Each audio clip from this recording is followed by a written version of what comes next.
October, the day of Yom Kippur. The phone rang at the home of Israel's military chief, General David Elazar. Elazar had been made Israeli Chief of Staff after a long military career and a host of victories. The call from Israeli military intelligence informed him that both Egypt and Syria would launch an attack in hours. Elazar's immediate thought was to send his air force to hit the Arabs before they had a chance to strike.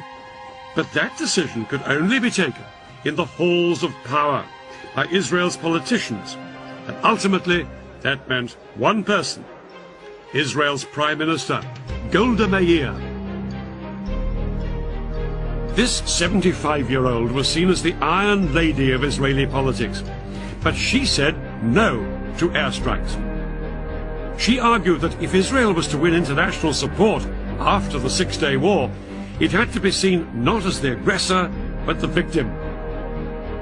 Elazar was appalled at his leader's reaction. He was only given permission to mobilize a fraction of the reservists he needed, and yet, within a few hours, his country would face invasion on two fronts. Egypt and Syria were poised to launch their attack.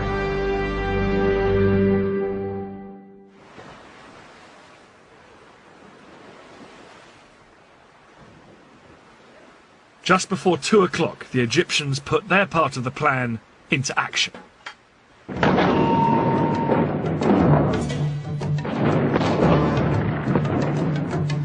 Their assault across the canal on the forts of the Bar-Lev line was such a momentous event in Egyptian history, it was later restaged for the cameras.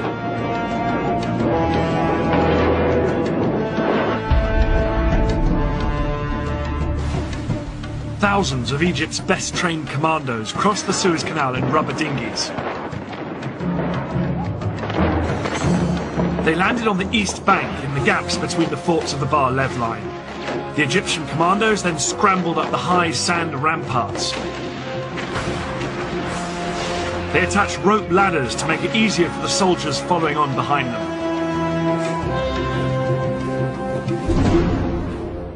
Behind this first wave were 100,000 Egyptian infantry and more than 1,000 tanks waiting to cross the canal, but the biggest obstacle to them were the giant sand ramparts on the Israeli side. These were as much as 60 feet in height. It was impossible for the Egyptian tanks and heavy artillery to climb up and over them.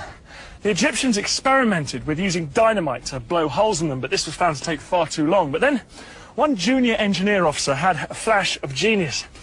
He suggested using high-pressure hoses to blast the ramparts with water from the canal.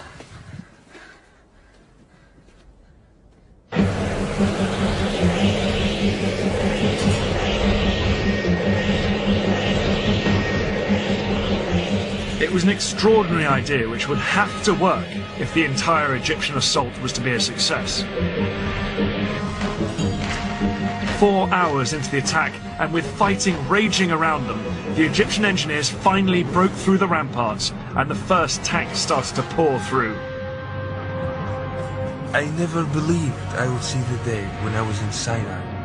But this was actually Sinai.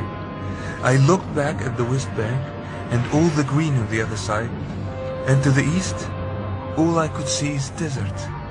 It was good feeling. The eastern bank of the canal now became a battlefield. The Israelis manning the forts sprayed machine gun fire at their Egyptian attackers to try and stem the tide. But within 2 hours, 23,000 of Egypt's infantry were on the east bank, and had advanced up to 1 mile into Sinai.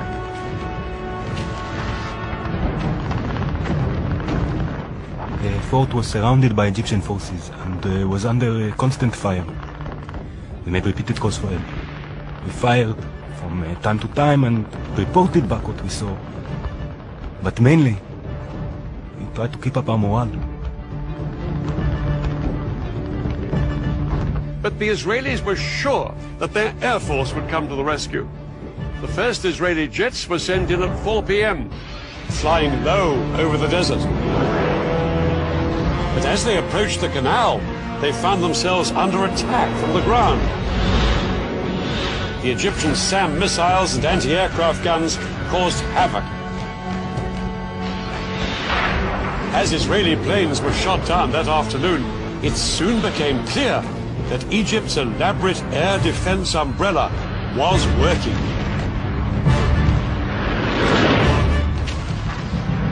Israel's single greatest weapon, its air force, was virtually powerless to hold back the Egyptian onslaught. The most immediate hope for the Israelis surrounded in the forts were Israeli tanks stationed just a few miles away.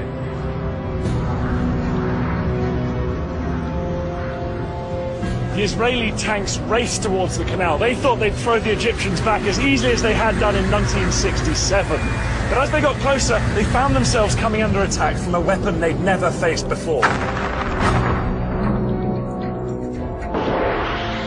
The Nshagga missile. This Soviet-made weapon was specifically designed to punch through the thick metal armor of tanks. Yet it was small enough to be carried onto the battlefield in a backpack. Unlike bigger anti-tank guns, the Nshagga could be set up in moments. This lightweight piece of kit was made all the more lethal because the missile could be steered onto its target. 1973, the Nshagga was turning the Sinai into a tank graveyard. The tanks, which were the pride of Israel's army, were being destroyed by Egyptian infantrymen. Israel had begun the war with around 300 tanks in Sinai. By the end of the first 36 hours, they'd lost approximately half of this number. Things were critical for the Israeli soldiers in Sinai.